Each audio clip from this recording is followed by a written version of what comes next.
Hello ఎవర్స్, very good morning. నేను మీ తీసుకున్న లంకేష్ మాట్లాడుతున్నాను.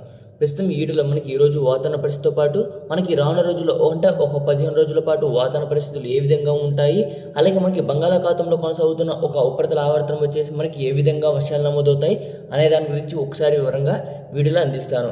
ముందుగా వీడియోని ఎక్కడ స్కిప్ చేయకుండా చివరి వరకు చూస్తారని, అలాగే వీడియో కనుక మీకు నచ్చినట్లయితే లైక్, షేర్, కామెంట్ తప్పనిసరి. కొత్త వాళ్ళైతే మన ఛానల్ని సబ్స్క్రైబ్ చేయండి, అలాగే పక్కనే ఉన్న బెల్ సింబల్ని క్లిక్ చేయండి.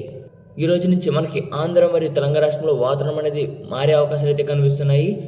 సో మనకి బంగాళాఖాతంలో ఒక అల్పపీడనం అనేది ఏర్పడుతుంది. అంటే మనకి జూలై 18వ తేదీన బంగాళాఖాతంలో ఒక అల్పపీడనం అనేది ఏర్పడుతుంది. దాని ప్రభావంతో మనకి మోస్తా నుంచి భారీ వర్షాలు అనేవి తెలుగు రాష్ట్రాల్లో అంటే మనకి ఆంధ్ర మరియు తెలంగాణ రాష్ట్రంలో మనకి మోస్తా నుంచి భారీ వర్షాలు, కొన్ని చోట్ల తీవ్రమైన వర్షాలు కూడా నమోదయ్యే అవకాశాలు ఉన్నాయని మనం గత వీడియోలో చెప్పడం జరిగింది. ఆ విధంగానే మనకి ఈ రోజు నుంచి మనకి పూర్తిగా వాతావరణం అనేది మారే అవకాశాలు అయితే కనిపిస్తున్నాయి. ఈ రోజు అక్కడక్కడ మాత్రమే వర్షాలు నమోదవుతాయి. జూలై 15 నుంచి మనకి పూర్తిగా వాతావరణం అనేది మారే అవకాశాలు అయితే కనిపిస్తున్నాయి. సో మనకి బంగాళాఖాతంలో కొనసాగుతున్న అల్పపీడన ప్రభావం మనకి జూలై 18 నాటికి అంటే 18, 19, 20, 21 తేదీలో మనకి ఆంధ్ర మరియు తెలంగాణ రాష్ట్ర జిల్లా వ్యాప్తంగా మనకి మోస్తా నుంచి భారీ వర్షాలు అనేవి తప్పకుండా 100 to 100% నమోదయ్యే అవకాశాలు అయితే పూర్తిగా కనిపిస్తున్నాయి. సో మనకి ఆంధ్ర మరియు తెలంగాణ రాష్ట్రంలో మనకి వాతావరణం అనేది ఏ విధంగా ఉంటుంది అనే దాని గురించి కూడా ఒకసారి వివరంగా వీడియోలో అందిస్తాను.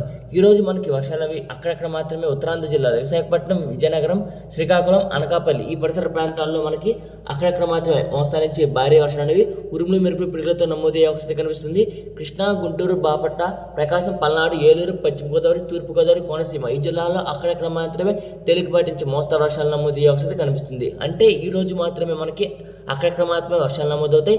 రేపటి నుంచి మనకి విస్తారంగా వర్షాలు నమోదయ్యే అవకాశం అయితే ఆంధ్ర మరియు తెలంగాణ రాష్ట్రంలో కనిపిస్తుంది. జూలై 15, 16, 17, 18, 19, 20, 21 తేదీల వరకు కూడా మనకి మోస్తా నుంచి భారీ వర్షాలు అనేవి ఆంధ్ర మరియు తెలంగాణ రాష్ట్రంలో మనకి బంగాళాఖాతంలో ఏర్పడుతున్న అల్పపీడన ప్రభావంతో మనకి ఆంధ్ర మరియు తెలంగాణ రాష్ట్రంలో మోస్తా నుంచి భారీ వర్షాలు అనేవి తప్పకుండా నమోదవుతాయి. అంటే మనకి జూలై 4వ వారంలో మరో అల్పపీడనం అనేది ఏర్పడుతుంది. దాని ప్రభావంతో మనకి జూలై 7 వరకు కూడా వర్షాలు కొనసాగే అవకాశాలు అయితే ఆంధ్ర మరియు తెలంగాణ రాష్ట్రంలో నమోదయ్యే అవకాశం కనిపిస్తుంది. సో మనకి ఆంధ్ర మరియు తెలంగాణ రాష్ట్రంలో మనకి జూలై 3, 4వ వారంలో మనకి మోస్తా నుంచి భారీ వర్షాలు అనేవి తప్పకుండా నమోదయ్యే అవకాశం పూర్తిగా 100 to 100% అయితే కనిపిస్తుంది. ఎక్కడెక్కడ వర్షాలు నమోదవుతాయి అనే దాని గురించి కూడా ఒకసారి వివరంగా వీడియోలో అందిస్తాను. కృష్ణా, గుంటూరు, బాపట్ల, ప్రకాశం, పల్నాడు, ఏలూరు, పశ్చిమ గోదావరి, తూర్పు గోదావరి, కోనసీమ ఈ జిల్లాలో కూడా మనకి జూలై 16 నుంచి మనకి మోస్తా నుంచి భారీ వర్షాలు తప్పకుండా నమోదయ్యే అవకాశం కనిపిస్తుంది. జూలై 17, 18, 19, 20, 21 తేదీల్లో మనకి తప్పకుండా మోస్తా నుంచి భారీ వర్షాలు అవి ఆంధ్ర మరియు తెలంగాణ రాష్ట్రంలో నమోదయ్యే అవకాశం 100 to 100% అయితే కనిపిస్తుంది.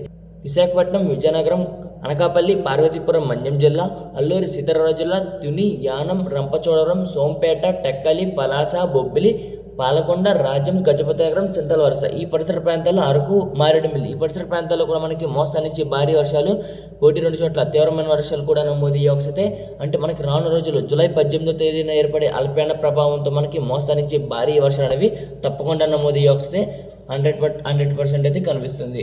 అండ్ కృష్ణా పరిసర ప్రాంతాల్లో వర్షాలు ఉంటే విజయవాడ పరిసర ప్రాంతాలు, గుంటూరు అంటే మనకి ఆంధ్ర మరియు తెలంగాణ రాష్ట్ర జిల్లా వ్యాప్తంగా మనకి మోస్తా నుంచి భారీ వర్షాలు అనేవి తప్పకుండా నమోదయ్యే అవకాశం కనిపిస్తుంది.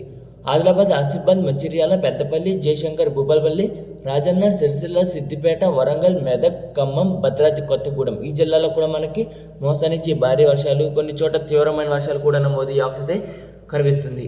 తిరుపతి, చిత్తూరు, అన్నమయ్య, సత్యసాయి, కడప, కర్నూలు, వైఎస్ఆర్, అనంతపురం ఈ జిల్లాలో కూడా మనకి తేలికపాటి నుంచి మోస్తరు వర్షాలు, 1-2 చోట్ల భారీ వర్షాలు నమోదయ్యే అవకాశం కనిపిస్తుంది. అంటే రాయలసీమ జిల్లాలో మనకి చల్లటి వాతావరణం అనేది కొనసాగే అవకాశాలు అయితే కనిపిస్తుంది. నెల్లూరు పరిసర ప్రాంతాలు అలాగే అనంతపురం పరిసర ప్రాంతాల్లో కూడా మనకి వర్షాలు నమోదయ్యే అవకాశం అయితే కనిపిస్తుంది. అంటే బంగాళాఖాతంలో కొనసాగుతున్న అల్పపీడన ప్రభావం మనకి రానున్న రోజుల్లో అల్పపీడన ప్రభావం వల్ల మనకి ఆంధ్ర మరియు తెలంగాణ రాష్ట్రంలో మనకి మోస్తా నుంచి భారీ వర్షాలు అనేవి తప్పకుండా నమోదయ్యే అవకాశం కనిపిస్తుంది. జూలై 15వ తారీఖున మనకి అక్కడక్కడ మాత్రమే వర్షాలు నమోదవుతాయి. అలాగే జూలై 16, 17 నుంచి మనకి పూర్తిగా వాతావరణం మారి 18, 19, 20, 21 తేదీ నాటికి మనకి మోస్తా నుంచి భారీ వర్షాలు అనేవి మనకి ఆంధ్ర మరియు తెలంగాణ రాష్ట్రంలో మన ముందే మనకి వర్షాలు నమోదయ్యే అవకాశం కనిపిస్తుంది. తప్పకుండా వర్షాలు నమోదవుతాయి. ఇట్లే వర్షాలు పడతాయిలే అని అనుకోవద్దు. తప్పకుండా 100 to 100% అయితే వర్షాలు ఖచ్చితంగా నమోదయ్యే అవకాశం కనిపిస్తుంది. ఉత్తరాంధ్ర జిల్లాలో వర్షాలు ఉంటాయి, మధ్యాంధ్ర జిల్లాలో వర్షాలు ఉంటాయి, తెలంగాణ, రాయలసీమ జిల్లాలో కూడా మనకి వర్షాలు అనేవి తప్పకుండా నమోదయ్యే అవకాశం కనిపిస్తుంది. అంటే మనకి ఈ రోజు రేపు ఉష్ణోగ్రతలు అనేవి 36 డిగ్రీలు ఉండగా మనకి 17 లేదా 18 నాటికి మనకి ఉష్ణోగ్రతలు తగ్గుముఖం పట్టే అవకాశం అయితే కనిపిస్తున్నాయి. అంటే మనకి ఉష్ణోగ్రతలు వచ్చేసి మనకి 7-8 డిగ్రీలు అనేవి డౌన్ అయ్యే పరిస్థితులు అయితే కనిపిస్తున్నాయి. అంటే మనకి చల్లటి వాతావరణం అనేది ముసురు వాతావరణం అనేది కొనసాగే అవకాశం అయితే కనిపిస్తుంది. అంటే బంగాళాఖాతంలో అల్పపీడన ప్రభావం వల్ల మనకి ముసురు వాతావరణం అంటే చల్లటి వాతావరణం కొనసాగే అవకాశం అయితే కనిపిస్తుంది. ఈ రోజు నుంచి మనకి ఆకాశం మేఘావృతమై మనకి ఆంధ్ర మరియు తెలంగాణ రాష్ట్రంలో ఉంటుంది. రేపటి నుంచి వాతావరణం అనేది పూర్తిగా 100 to 100% పూర్తిగా మారుతుంది. అంటే మనకి జూలై 17, 18, 19, 20, 21 తేదీ నాటికి మనకి మోస్తరు నుంచి భారీ వర్షాలు అనేవి ఆంధ్ర మరియు తెలంగాణ రాష్ట్రంలో అన్ని జిల్లాలకు వ్యాపించే అవకాశం పూర్తిగా కనిపిస్తుంది. సో ఆంధ్ర మరియు తెలంగాణ రాష్ట్ర ప్రజలు అలాగే రైతులు కాస్త అప్రమత్తంగా ఉండవలసిందిగా కోరుచున్నాను. మనకి వర్షాలతో పాటు గాలులు కూడా వీచే అవకాశాలు అయితే అల్పపీడన ప్రభావం వల్ల కనిపిస్తుంది. జూలై 4వ వారంలో కూడా మనకి మోస్తరు నుంచి భారీ వర్షాలు అనేవి ఆంధ్ర మరియు తెలంగాణ రాష్ట్రంలో నమోదయ్యే అవకాశం అయితే పూర్తిగా కనిపిస్తుంది. కాబట్టి మనకి రైతుల ప్రజలు కాస్త అప్రమత్తంగా ఉండవలసిందిగా కోరుచున్నాం. ముందుగా వీడియో కనుక మీకు నచ్చినట్లయితే లైక్, షేర్, కామెంట్ తప్పనిసరి. కొత్త వాళ్ళైతే మన ఛానల్ని సబ్స్క్రైబ్ చేయండి. Thanks for watching this video.